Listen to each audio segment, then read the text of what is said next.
Hey everyone! Welcome back to our channel.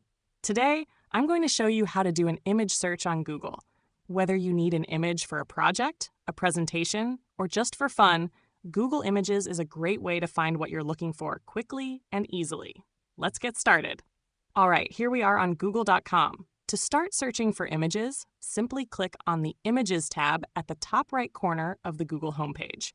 You can also go directly to images.google.com. Once you're on the Google Images page, click on the little camera icon in the search bar. You can either paste an image URL or upload an image from your computer. Google will then show you similar images or websites that contain that image. And that's it.